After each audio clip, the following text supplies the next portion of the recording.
총장님, 유력 정치인 아들 김모근의 포스터요.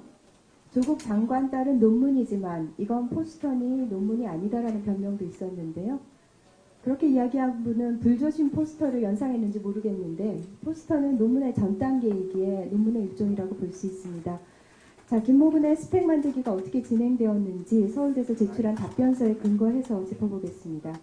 2014년 당시 여당의 유력 정치인이 서울대 윤모 교수에게 아들 김모근이 과학경진대에 참여하려고 하니 실험실에 사용할 수 있게 해달라고 청탁합니다. 윤모 교수는 친분도 있고 해서 청탁을 거절하지 못하고 연구실과 기기를 사용할 수 있도록 해줍니다. 그리고 대학원생 2명은 기기 작동법과 데이터 취득 방법을 알려주고 실험을 도왔습니다. 하지만 유력 정치인은 이렇게 변명했는데요. 우리 아이가 다 쓴 거야. 7, 8월 실험했고 이후 과학경시대에 나가고 포스터 작성하기까지 1년 과정 모두 아이가 실험하고 작업한 거야. 오세영 총장님, 총장님이시기에 앞서 사이언티스트, 그다음에 리서처이시죠. 이 실험의 아이디어가 어디서 나왔다고 생각하십니까? 그건 제 전공 분야가 아니라서 잘 모르겠습니다. 네, 답변하기 곤란하시죠? 윤모 교수는 이 주제에 대한 연구를 계속해 왔으니까 당연히 윤모 교수가 아이디어를 제공했을 것으로 보입니다. 2015년 3월 김모근은 뉴햄셔 과학경진대회 엔지니어링 분야에서 1등, 전체에서 2등상을 수상합니다. 홈페이지에서 캡처한 것입니다. 제목을 봐주세요. 2015년 8월 밀라노 컨퍼런스에서 포스터 발표를 합니다. IEE EMBC. 이거는 이 의생명공학 분야에서 세계적 권위를 인정받는 컨퍼런스로 포스터 신청한다고 모두 받아주는 게 아니라 엄격한 심사를 거쳐 승인됩니다. 포스터 1저자는 김모근, 대학원생 2명은 공저자로 등록됩니다. 김모근은 컨퍼런스 가지 않았고 다른 대학원생이 포스터 발표를 하죠. 화면에 캡처본이 있습니다. 포스터 내용은 공개되어 있지만 과학경진대회 발표 내용은 확인할 수 없기에 어떤 차이가 있는지는 모르지만 적어도 제목은 한 글자도 틀리지 않고 일치합니다. Research on the feasibility of cardiac output estimation using photoplantismogram and ballistocardiogram. 발음은 정확한지 모르겠지만요. 네, 과학경진대회는 2015년 3월, 컨퍼런스는 8월이지만 발표 신청을 몇 달 전에 미리 해야 된다는 점을 고려하면 시차가 거의 없어 내용도 동일했을 것으로 추측됩니다. 그러면 여기서 모순에 부딪히게 됩니다.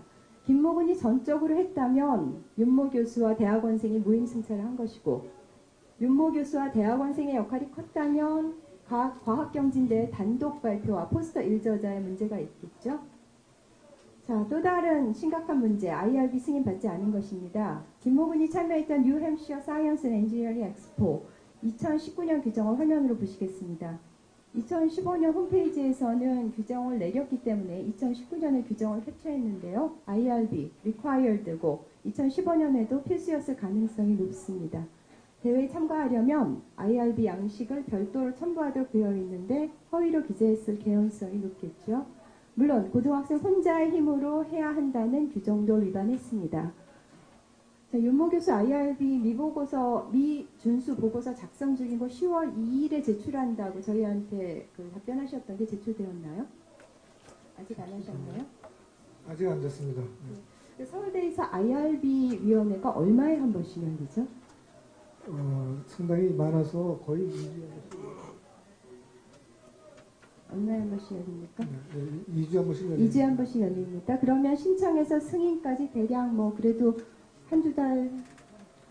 글쎄요, 그거는 굉장히 케이스마다 다를 네, 것 같아요. 요거는 사실 병원 IRB에서 하는 겁니다. 이 문제는. 네네. 근데 제가 서울대 교수님한테 여쭤보니까 그래도 시간이 한두 달 정도는 잡아야 된다고.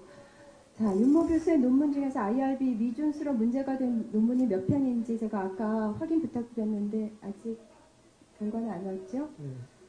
자, 유독 이 포스터에서만 IRB 누락을 했다면 이런 합리적인 의심이 가능하겠죠? 유력 정치인은 아들이 방학 중 서울에 머무는 기간에 반드시 시험을 해야 한다고 촉박하게 부탁을 했기 때문에 어쩔 수 없이 IRB를 건너뛰었겠죠. 그러니까 유력 정치인의 압박으로 IRB를 거치지 않아 연구윤리를 위반한다는 가책을 느끼면서도 도와줄 수밖에 없었다는 면에서 저는 윤 교수도 피해자라고 생각을 합니다. 조국 장관 딸의 논문이 대한병리학회로부터 취소된 첫 번째 이유가 IRB를 거치지 않고 허위로 기재한 거였죠. 그렇다면 김모 군의 두 가지 중요한 스펙, 과학경진대회 수상과 포스터도 취소될 가능성 높고 예일대 입학도 취소될 가능성 있겠죠? 네. 자, 추가로 당부드릴 것이 있습니다. 자료를 받아보니까 서울대 실험실 운영 규정에 외부인의 이용에 대한 내용이 따로 없었습니다. 때문에 김모 군이 실험실이 언제 어떻게 이용했는지 어떻게 드나들었는지 정확한 내용을 파악할 수 없었는데요. 의대나 공대 실험실은 고가의 장비를 보유하고 있고 안전사고도 발생할 수 있어서 외부인 출입을 보다 엄격히 단속할 필요가 있고 그래서 종합감사 때까지 외부인의 연구실 이용에 관한 규정을 정비해서 보고해 주시기 바라고요.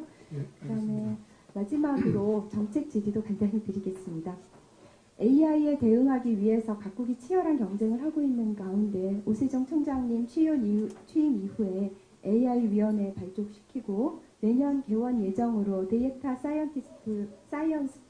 사이언스 대학원도 설립하고 또 AI 연구원, AI 밸리 다양한 사업들 추진하고 계셔서 참 다행이라고 생각을 합니다. 인공지능 분야 인재는 단독으로도 하지만은 소위 AI 플러스 X라고 해서 여러 과에서 여러 분야에서 인공지능 플러스 그 학과 전공 이렇게 융합하는 그런 전문가의 양성도 필요한데요. 관련된 계획, 포부 종합적으로 좀 설명해 주시기 바랍니다. 예, 사실 지금 박 의원님이 말씀하신 대로 AI는 그 AI 자체적인 개발도 중요하지만 그걸 이용해서 쓰는 응용 분야가 굉장히 중요합니다. 그래서 저희 AI-위원회는 그 자문위원회죠?